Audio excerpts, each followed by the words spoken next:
اور عارفین نامہ میں خاص طور پر عارفین اس پر ضرور بات کرتے ہیں. جی عارفین.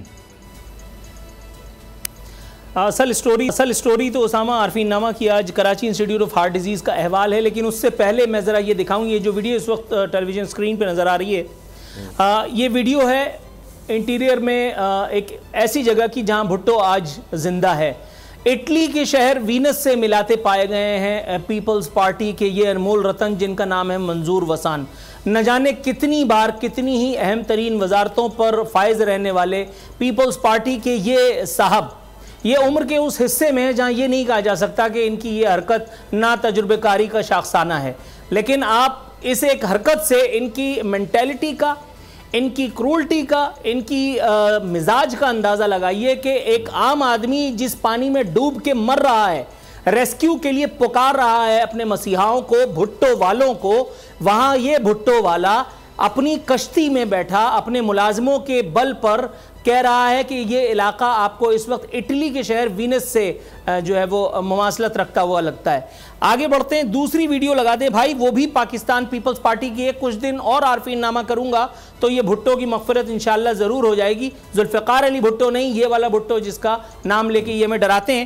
وہ جو پیپلز پارٹی کے ان کا نام ہے پیر امیر علی شاہ جیلانی. یہ ایم این اے ہیں، اور یہ ایم این اے اس حالت میں، اس حلیے میں، ان حرکتوں کے ساتھ کس پارٹی میں ہو سکتے ہیں؟ جی ہاں، آپ ٹھیک سمجھے، یہ بھی پاکستان پیپلز پارٹی کے ایک انمول رتن ہیں. یہ بھی بھٹو والے ہیں، یہ بھی جیالے ہیں، یہ بھی آصف علی زرداری کا اعتماد اور بلاول بھٹو کا اعتماد رکھنے والے ہیں. ان کے سامنے جو کیڑے مکوڑے ان کے سامنے بیٹھے ہیں وہ ان کی رعایا ہے جو اس وقت سیلاب سے جوجھ رہی ہے، اور یہ اوپر بیٹھے ہوئے ان کو پنکھا چلا جا رہا ہے. ساتھ میں ان کے جو ٹن رکھا ہے اس میں مجھے یقین ہے کہ یہ کولڈ ڈرنک ہی ہوگی. اب انہوں نے اٹھائی ہے منرل واٹر کی بوتل، اور یہ بوتل یہ اپنے پاؤں پر ڈال کر کے اپنے پاؤں کو منرل واٹر سے دھو رہے ہیں. اندازہ لگاؤ سندھ والو، اندازہ لگاؤ کہ یہ وہ بھٹو والے ہیں کہ جب ان سے تم ان کی کارکردگی کا پوچھتے ہو تو یہ کہتے ہیں جی یہ بھٹو. اب اندازہ لگا لو کہ اس ایک وقت میں تمہارا فیصلہ کتنا امپورٹنٹ ہے کہ اب تم نے خود جینا ہے، تمہارے بچوں کو جینے کا حق ملنا چاہیے، یا تمہیں اس مردے کو زندہ رکھنا ہے جو آج اس دنیا میں موجود نہیں ہے لیکن جس کا نام لے کر کے یہ اپنا ہر عیب چھپاتے ہیں. تیسرا اور اہم ترین لوپ، متحدہ قومی موومنٹ، میری پسندیدہ سیاسی جماعت. متحدہ کا وہ لوپ لگا دو بھائی جس میں عامر خان صاحب نظر آ رہے ہیں. جی یہ متحدہ کے میری پسندیدہ شخصیت عامر خان صاحب. میرے ساتھ صرف ایک انٹرویو ان کا ہوا ہے، اس کے بعد سے یہ میرا کوئی بھی انٹرویو جھیل نہیں پائے ہیں. متحدہ میرے پروگرام میں ہی نہیں آتی ہے انفارچونیٹلی. جس چینل پہ میں جاتا ہوں وہاں کی فرمائش ہی ہوتی ہے کہ جی عارفین کو پہلے نوکری سے نکالو. پچھلے چینل پہ بھی یہی تھا اور یہاں پہ بھی یہی ہے. پچھلے چینل پہ بھی مجھے تو نوکری سے نہیں نکالا، متحدہ کا بائیکاٹ ہو گیا. اس چینل پہ بھی الحمدللہ یہی ہے، اور میں یقین دلاتا ہوں انشاءاللہ آئندہ بھی ایسا ہی ہوگا. یہ دیکھیے، متحدہ قومی موومنٹ نے ہمیشہ کی طرح خدمت کی روایت کو عام کرتے ہوئے شہر میں پورے 2.5-3 کیمپ لگائے ہیں. وہاں 2.5-3 کیمپ پہ اس وقت میرے سامنے ایک فلائٹ بیٹھی ہے، وہ لالو کھیت کی فلائٹ ہے، متحدہ قومی موومنٹ کے ایریا کی فلائٹ ہے. ابھی اس سے جب بات ہوئی ہے تو اس نے بتایا کہ پورے 3.5 افراد انہوں نے اس طرح کے کیمپوں پر پورے کراچی میں 3 کروڑ افراد کی آبادی کے شہر کراچی میں، اس ایک شہر کراچی میں جہاں کبھی متحدہ Aamir Khan M Q M کا توتی بولا کرتا تھا، وہاں 3.5 کیمپ لگا کر کے یہ لوگوں کو ان کی مدد جو ہے سیلاب زدگان تک پہنچانے کا یقین دلا رہے ہیں.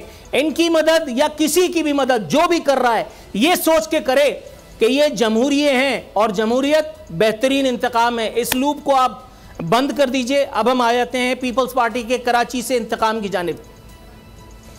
چونکہ جمہوریت بہترین انتقام ہے اور یہ انتقام پاکستان میں کراچی والوں سے تو کم از کم اس وقت تک لیا جاتا رہے گا جب تک یہاں پیپلز پارٹی ہے.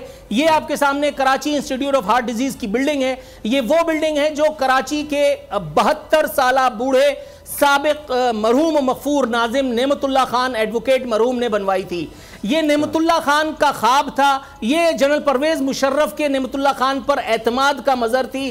یہ عمارت یہاں کراچی میں کارڈیو کے بعد یہ دوسرا بڑا ادارہ تھا جہاں شہر کے زیادہ تر مڈل کلاس طبقہ جا کر اپنی بیماریوں کا علاج ڈھونڈا کرتا تھا. یہ اس وقت حالت زار جو آپ کو دیکھنے میں آ رہی ہے، یہ اس کا واش روم ہے، اس کے واش بیسن کو دیکھیے. اس وقت یہ خبر اخبار میں خبر چھپی ہے، ہمارے نمائندے، ہمارے اسپیشل کورسپونڈنٹ حبیب اللہ صاحب خود جا کر کے بقلم خود اس کو شوٹ کر کے آئے ہیں. اس کی آتھینٹسٹی اتھارٹی کو کوئی کائنڈلی چیلنج کرنے کی کوشش نہ کرے. وہاں پر موجود ایگزیکٹو ڈائریکٹر سے بھی اس حوالے سے بات کرنے کی کوشش آن کیمرہ کی گئی لیکن انہوں نے حامی نہیں بھری. یہ کتا جو استراحت فرما رہا تھا یہ بھی اسپتال کا ہی حصہ ہے. یہ خبر بتاتی ہے اور آپ کے سامنے موجود یہ فوٹیج اس بات کی تصدیق کر رہی ہے کہ 10 کروڑ مالیت کی سی ٹی انجیوگرام کی مشین بند ہے. اسپتال کے چاروں آپریشن تھیٹرز بند ہیں. اسپتال میں موجود کیتھ لیب پانچوں کیتھ لیب دروازوں پر تالے ہیں. کیتھ لیب بند ہیں تو اس لیے شعبہ انجیوگرافی اور انجیوپلاسٹی بند ہے. کئی ہزار نہیں کئی لاکھ افراد جو مہینے کی بنیادوں پر یہاں سے رجوع کیا کرتے تھے. یہ کئی منزلہ بلڈنگ اس وقت کھنڈر بنی ہوئی ہے.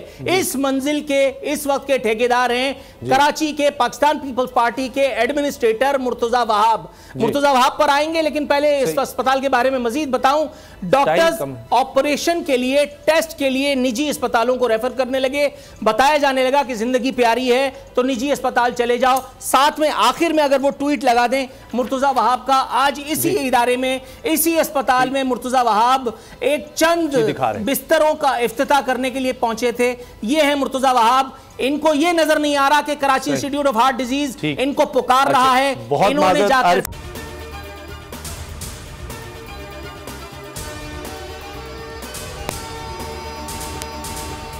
میں ہوں جاسمین منظور اور آپ مجھے دیکھیں گے صرف بول پر.